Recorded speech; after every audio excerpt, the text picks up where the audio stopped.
Hello everyone, हमारे channel पे आप सबका स्वागत है। कैसे हैं आप लोग? आई होप अच्छे होंगे, आपकी तैयारी अच्छी चल रही होगी।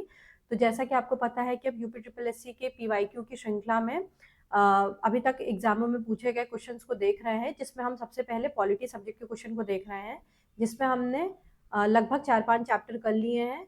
आज हम उसके आगे के क्वेश्चन को देखेंगे जो कि आपके विभिन्न एग्जामों में महत्वपूर्ण है। ये चाहे लेखपाल हो, होमगार्ड हो, कांस्टेबल हो, या अब जो नई वैकेंसी लोअर पीसीएस की आने वाली है जिससे बात चल रही है, उसमें भी ये सहायक होंगे, क्योंकि अब लोअर पीसीएस की भर्ती भी यूपी ट्रिपल एससी के माध्यम से होगी, तो उनके भी क्वेश्चंस का लेवल लगभग ऐसा ही रहेगा, या इससे एक लेवल अगर ऊपर करेंगे तो हम वैसे भी क्वेश्चन आपको इसमें कराएंगे। तो चलिए शुरू करते हैं आज का टॉपिक, संघीय कार्यपालिका और विधायिका। इसके कुछ क्वेश्चंस आपने प्रीवियस क्लास में देखे हैं, तो अगर आपको ये टॉपिक शुरू से देखना है, इसके 2 पार्ट हो चुके हैं, आज हम तीसरा पार्ट करेंगे।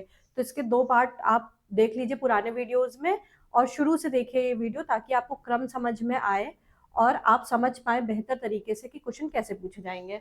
तो आज का पहला क्वेश्चन है कि राज्यसभा के सदस्य के रूप में चुने जाने के लिए व्यक्ति की न्यूनतम आयु कितनी होनी चाहिए? राज्यसभा का सदस्य चुने जाने के लिए व्यक्ति की न्यूनतम आयु होनी चाहिए 30 वर्ष। ठीक है,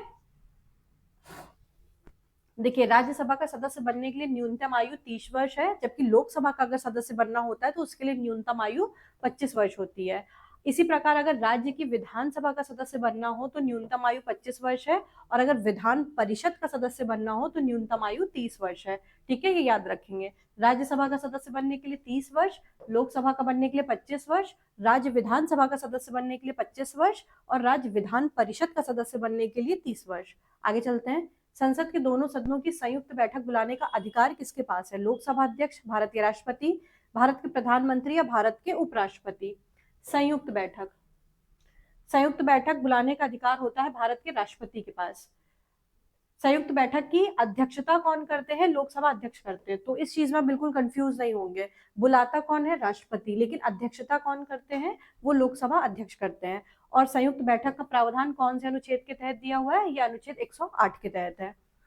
प्रथम राज्यसभा का गठन किस वर्ष हुआ है? 1952, 1950, 1947 या 1949? तो प्रथम राज्यसभा का गठन हुआ है 1952 में।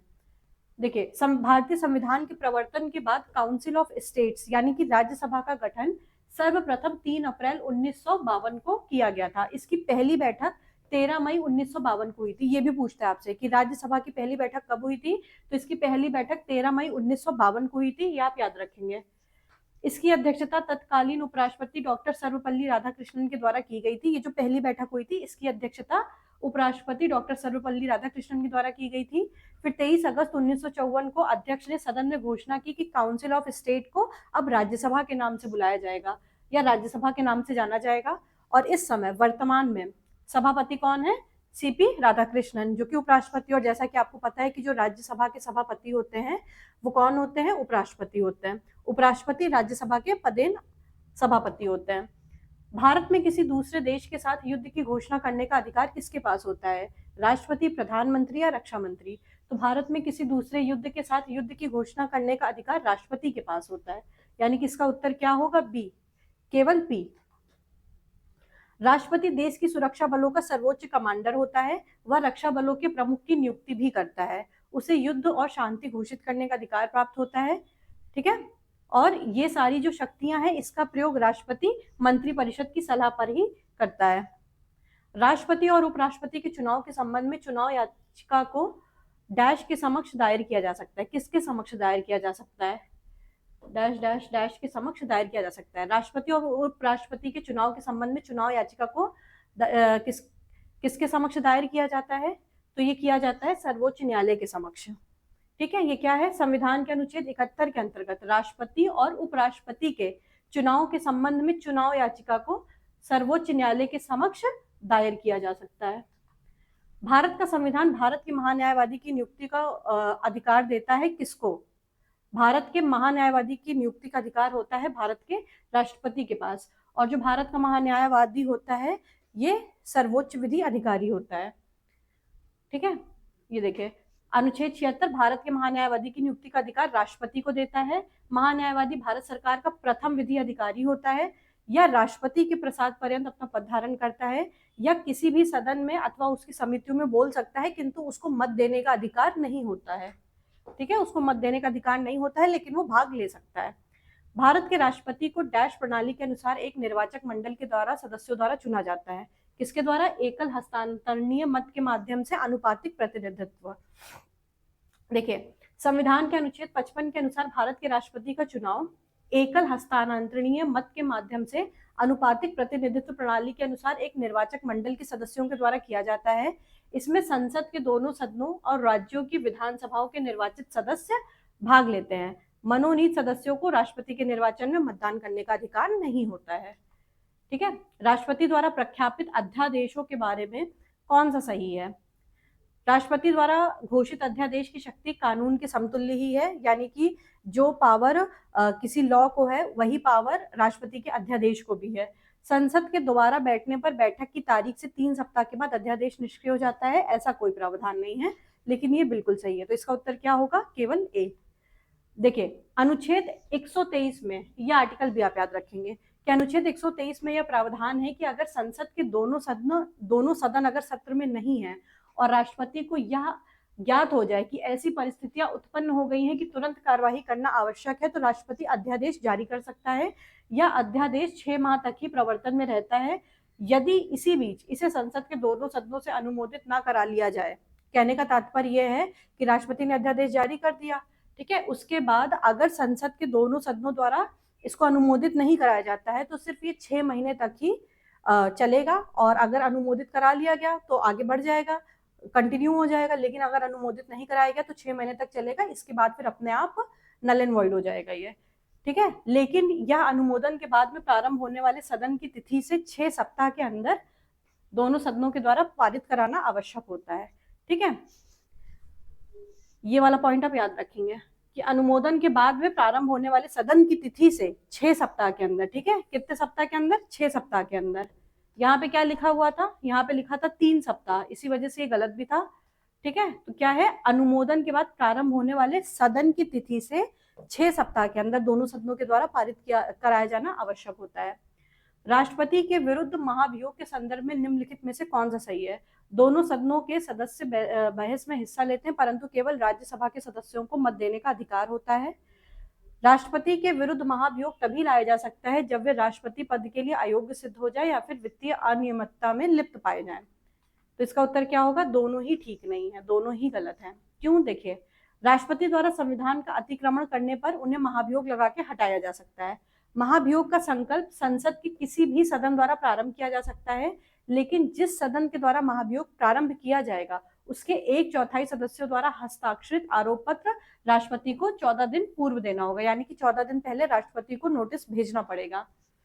संकल्प प्रस्ताव को पहला सदन अपनी सदस्य संख्या के कम से कम 2/3 बहुमत के द्वारा पारित करके दूसरे सदन को भेजता है। दूसरा सदन आरोप की जांच करके अपनी कुल सदस्य संख्या के 2/3 बहुमत द्वारा संकल्प प्रस्ताव को पारित कर देता है।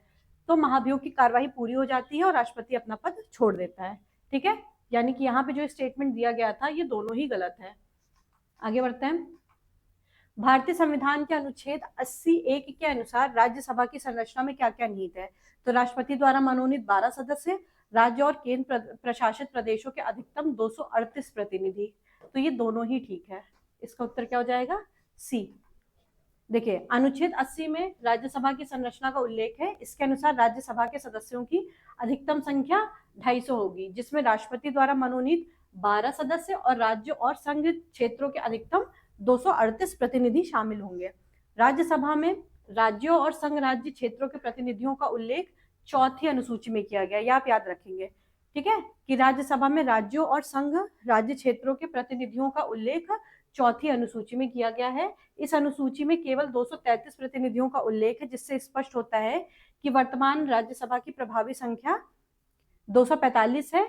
जिन 12 सदस्यों को राष्ट्रपति मनोनीत करता है वे कहाँ से होते हैं? वे कला, साहित्य, विज्ञान और समाज सेवा के क्षेत्र से अनुभव रखते हैं। निम्न में से कौन सा संसद द्वारा बनाए गए कानूनों की हद के संदर्भ में सही है? संसद पूरे भारत के लिए या इसके किसी भी हिस्से के लिए कानून बना सकती है। बिल्कुल ठीक स्टेटमेंट है ये। संसद के नियम भारतीय नागरिकों और दुनिया के किसी भी हिस्से में उसकी संपत्ति पर लागू होते हैं। इसका उत्तर क्या होगा? दोनों ही ठीक है। संसद द्वारा बनाए गए कानूनों के बारे में ये है कि संसद पूरे भारत के या इसके किसी भी हिस्से के लिए कानून बना सकती है। ठीक है, अनुच्छेद 245(1) के अनुसार संसद का नियम भारतीय नागरिकों और दुनिया के किसी भी हिस्से में उसकी संपत्ति पर लागू होते हैं। लोकपाल बिल पर निम्नलिखित में से किस राष्ट्रपति ने हस्ताक्षर किए हैं? तो इस पे किया था प्रणब मुखर्जी ने। देखिए ये वाला जो क्वेश्चन है ना, ये उस समय के करंट अफेयर्स का है, लेकिन क्योंकि करंट अफेयर्स के क्वेश्चन भी स्टैटिक टॉपिक से जोड़ के पूछता है, तो ये उस समय का प्रश्न है। अब शायद ये क्वेश्चन ना पूछा जाए, ठीक है, लेकिन आप इससे ये आइडिया लगा सकते हैं कि करंट से इसको कनेक्ट करके कैसे पूछा जाता है। देखिए लोकपाल बिल पर राष्ट्रपति प्रणब मुखर्जी ने हस्ताक्षर किए थे, और ये बिल जब आया था तो बहुत ज्यादा ही चर्चा में था। ठीक है, और लोकपाल और लोकायुक्त अधिनियम 2013 को संसद के दोनों सदनों से पारित कर दिया गया था, और ये 2014 से लागू है। भारत के सर्वोच्च न्यायालय के पूर्व न्यायाधीश श्री पिनाकी चंद्र घोष को 27 मार्च 2019 को प्रथम लोकपाल नियुक्त किया गया था। ये फैक्ट आपके लिए इंपॉर्टेंट है कि किसे पहला लोकपाल नियुक्त किया गया था, तो वो कौन थे? सर्वोच्च न्यायालय के पूर्व न्यायाधीश श्री पिनाकी चंद्र घोष। भारतीय संविधान का कौन सा अनुच्छेद कहता है कि संघ के लिए एक संसद होगी जो राष्ट्रपति और 2 सदनों से मिलकर बनेगी? कल हम लोगों ने देखा था कि पार्लियामेंट का स्ट्रक्चर क्या होता है, लोकसभा, राज्यसभा और प्रेसिडेंट। ठीक है, प्रेसिडेंट इसलिए भी महत्वपूर्ण अंग होता है क्योंकि कोई भी बिल अगर लोकसभा से पास हो गया, राज्यसभा से पास हो गया, तो फाइनली वो हस्ताक्षर होने के पास राष्ट्रपति के पास जाता है। अगर राष्ट्रपति ने उस पर हस्ताक्षर किए हैं तभी वो अधिनियम बन पाता है, नहीं तो वो बन भी नहीं पाता, वो कानून नहीं बन पाता है, वो वहीं खत्म हो जाता है। ठीक है, तो इसका प्रावधान किया गया है अनुच्छेद 79 में। अनुच्छेद 79 कहता है कि संघ के लिए एक संसद होगी जो राष्ट्रपति और दोनों सदनों से मिलकर बनी होगी, जिसके नाम क्या है? लोकसभा और राज्यसभा। किसके सुझाव पर राष्ट्रपति किसी राज्य के राज्यपाल को नियुक्त करते हैं? तो ये नियुक्त करते हैं किसकी सलाह पर? प्रधानमंत्री की सलाह पर। प्रधानमंत्री के सुझाव पर राष्ट्रपति किसी राज्य के राज्यपाल को नियुक्त करते हैं, और ये बात कौन से अनुच्छेद में बोली गई है? अनुच्छेद 155 में। राष्ट्रपति और उपराष्ट्रपति पद की शपथ के बारे में कौन सा वक्तव्य सही है? संविधान का संरक्षण, सुरक्षा और प्रतिरक्षा करने के लिए राष्ट्रपति अपने पद की शपथ लेता है। बिल्कुल ठीक बात है ये। उपराष्ट्रपति संविधान के प्रति अपनी सत्यनिष्ठा और वफादारी की शपथ लेते हैं। कौन सा सही है इसमें? दोनों ही ठीक है। ठीक है, संविधान का संरक्षण, सुरक्षा और प्रतिरक्षा करने के लिए राष्ट्रपति अपने पद की शपथ लेते हैं, और राष्ट्रपति की शपथ का प्रारूप अनुच्छेद 60 में है। ये इंपॉर्टेंट है, आप याद रखेंगे कि राष्ट्रपति की शपथ का प्रारूप अनुच्छेद 60 में है, और संविधान के प्रति अपनी सत्यनिष्ठा और वफादारी की उपराष्ट्रपति शपथ लेते हैं। किसी भी विषय पर समान मतदान होने पर संसद के किसी भी सदन के स्पीकर द्वारा मत डाले जाने को क्या कहा जाता है? तो इसको बोला जाता है मतदान करना। लोकसभा अध्यक्ष समान स्थिति में मत नहीं देता है, लेकिन बराबरी की स्थिति में वो मत दे सकता है। ऐसे मत को क्या बोलते हैं? निर्णायक मत कहते हैं। और इसका तात्पर्य क्या है कि जो भी कॉन्फ्लिक्ट है या जो भी गतिरोध है उसको खत्म करना। इस प्रकार स्पीकर द्वारा मत डालने को मतदान करना कहा जाता है। उपराष्ट्रपति अधिकतम कितनी अवधि तक राष्ट्रपति के रूप में काम कर सकते हैं? 3 महीने, 6 महीने, 12 महीने या 1 महीने? मान लीजिए राष्ट्रपति किसी कारणवश अपना काम करने में सक्षम नहीं है या अवेलेबल नहीं है, तो कितने टाइम तक की उपराष्ट्रपति उनकी जगह काम कर सकते हैं? यह है 6 महीने। जब राष्ट्रपति का पद उसके त्याग पत्र, निष्कासन, मृत्यु या अन्य कारणों से रिक्त होता है, तो वो कार्यवाहक राष्ट्रपति के रूप में काम करता है। ठीक है, वह कार्यवाहक राष्ट्रपति के रूप में अधिकतम 6 महीने की अवधि तक कार्य कर सकता है। इस अवधि में नए राष्ट्रपति का चुनाव कराना आवश्यक है। इसके अतिरिक्त वर्तमान राष्ट्रपति की अनुपस्थिति, बीमारी या अन्य किसी कारण से अपने कार्यों को करने में असमर्थ हो, तो राष्ट्रपति के पुनः कार्य करने तक उपराष्ट्रपति उसके कर्तव्यों का निर्वहन करता है। राज्यसभा के मनोनीत सदस्यों के बारे में कौन सा वक्तव्य सही है? कौन से सदस्यों के बारे में पूछ रहा है? मनोनीत सदस्यों के बारे में। भारत के राष्ट्रपति के चुनाव में उन्हें मत देने का अधिकार नहीं है। बिल्कुल ठीक बात है। और भारत के उपराष्ट्रपति के चुनाव में उन्हें मत देने का अधिकार है। तो इसका उत्तर क्या होगा? इसका उत्तर दोनों ही है, दोनों ही ठीक है। ठीक है, राज्यसभा के मनोनीत सदस्यों को भारत के राष्ट्रपति के चुनाव में मत देने का अधिकार नहीं होता है, क्योंकि राष्ट्रपति के चुनाव में केवल निर्वाचित सदस्य ही वोट करते हैं, जबकि भारत के उपराष्ट्रपति के चुनाव में मनोनीत सदस्य भी वोट कर सकते हैं। इनमें से कौन सा भारत के राष्ट्रपति के चुनाव के लिए गठित निर्वाचक मंडल का हिस्सा नहीं है? प्रत्येक राज्य की विधानसभा के निर्वाचित सदस्यगण प्रत्येक ये बिल्कुल ठीक है, विधानसभा के निर्वाचित सदस्य भाग लेते हैं। प्रत्येक द्विसदनीय राज्य के विधान परिषद के निर्वाचित सदस्यगण, ये गलत है, विधान परिषद के सदस्य इसमें भाग नहीं लेते हैं। केंद्र शासित प्रदेश दिल्ली और पुदुचेरी के विधानसभाओं के निर्वाचित सदस्यगण, ये सही है। तो इसका उत्तर क्या होगा? इसमें पूछा क्या गया है आपसे, कौन सा गलत है, कौन सा सही नहीं है? तो केवल ये गलत है, बाकी ये भी ठीक है और ये भी ठीक है। तो इसका उत्तर होगा केवल बी। देखिए, राष्ट्रपति का निर्वाचन जनता प्रत्यक्ष रूप से नहीं करती है, एक निर्वाचन मंडल के सदस्यों के द्वारा उसका निर्वाचन किया जाता है। और इसमें कौन कौन शामिल होते हैं? जो ये निर्वाचन मंडल होता है, इसमें संसद के दोनों सदनों के निर्वाचित सदस्य होते हैं, ये ध्यान रखिएगा। मनोनीत सदस्य नहीं होते हैं, निर्वाचित सदस्य होते हैं। और राज्य विधानसभा के निर्वाचित सदस्य होते हैं, ठीक है। राज्य विधान परिषद के निर्वाचित सदस्य नहीं होंगे, ठीक है। ये आप याद रखेंगे डिफरेंस। विधान परिषद के सदस्य नहीं होते हैं इसमें, ठीक है, ये नहीं होंगे। राज्य विधानसभा के निर्वाचित सदस्य होंगे, संसद के दोनों सदनों के निर्वाचित सदस्य होंगे, केंद्र शासित प्रदेश दिल्ली और पुदुचेरी विधानसभाओं के निर्वाचित सदस्य होंगे। इस प्रकार सदन के दोनों सदनों के मनोनीत सदस्य, राज्य विधानसभाओं के मनोनीत सदस्य, राज्य विधान परिषद के सदस्य और दिल्ली और पुदुचेरी विधानसभा के मनोनीत सदस्य राष्ट्रपति के निर्वाचन में भाग नहीं लेते हैं। आगे बढ़ते हैं। भारत सरकार के बजट के बारे में कौन सा सही है? लोकसभा में 2 चरणों में बजट की चर्चा की जाती है, बिल्कुल ठीक बात है ये। लोकसभा में वित्त मंत्री के भाषण के समापन पर वार्षिक वित्तीय विवरण राज्यसभा के बीच पर रखा जाता है, ठीक है। तो इसमें में से कौन सा सही है? इसमें से दोनों ही ठीक है। अनुच्छेद 112(1) के अनुसार राष्ट्रपति प्रत्येक वित्तीय वर्ष के संबंध में संसद के दोनों सदनों के समक्ष भारत की सरकार उस वर्ष के लिए प्राक्कलित प्राप्तियों और व्यय का विवरण प्रस्तुत करवाता है, ठीक है, जिसे इस भाग में यानी कि किसमें, वार्षिक वित्तीय विवरण कहा जाता है। बजट को कभी भी बजट नाम से नहीं पेश किया जाता, इसका नाम होता है वार्षिक वित्तीय विवरण। इसे ही बोलचाल की भाषा में क्या कहते हैं? बजट कहते हैं। लोकसभा में 2 चरणों पर बजट की चर्चा की जाती है तथा लोकसभा में वित्त मंत्री के भाषण के समापन पर वार्षिक वित्तीय विवरण राज्यसभा के समक्ष रखा जाता है, ठीक है। तो आज के लिए इतना ही क्वेश्चन, इसके आगे के क्वेश्चन हम कल देखेंगे। तब तक आप अपनी तैयारी जारी रखिए। और अगर आपको लोकपाल की भी प्रैक्टिस करनी है तो शाम को 7 बजे हमारी रोज क्लास आती है, जिसमें हम लेखपाल के 50 क्वेश्चन की प्रैक्टिस कराते हैं रोज। तो आप उसको भी देख सकते हैं और अपनी तैयारी बेहतर कर सकते हैं। आज के लिए इतना ही। Thank you very much.